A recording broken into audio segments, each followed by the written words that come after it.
আজকে থেকে 10-12 বছর আগে যারা আছেন কল্পনাও করে নাই কিশোর গ্যাং নাকি একটা শব্দ আসতে পারে। এখন অ্যাভেলেবেল দেখেন কিশোর গ্যাং। আগে একটা সময়ের মধ্যে ওই আপনার মা বাবা অভিভাবক ছাড়া সন্তানরা নেশার মধ্যে যুক্ত হতো, খারাপ কাজে যেত। এখন দেখেন ভালো ভালো টাকাওয়ালা ফ্যামিলির পরিবাররা অস্ত্র নিয়ে ঘোরাফেরা করছে।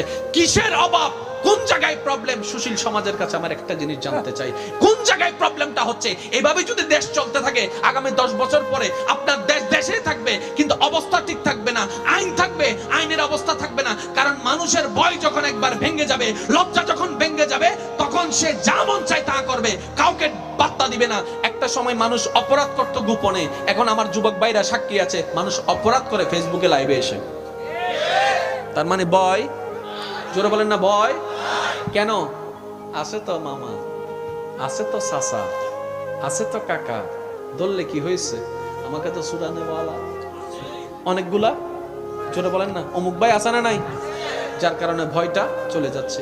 আমি শ্রদ্ধার সাথে একটা কথা বলবো, যদি আপনারা সত্যি এই পৃথিবীকে ভালোবাসেন, দেশের সুশীল সমাজ নিজেদেরকে দাবি করেন, ইসলামের আইন বাস্তবায়ন করতে আমরা বলি নাই, বলছি না, বলবো না, আমি বলছি না, অন্তত আমি শুধু বলবো বিভিন্ন অপরাধের বিষয়ে ইসলাম কি পরামর্শ দিয়েছে এগুলো একটু গবেষণা করেন।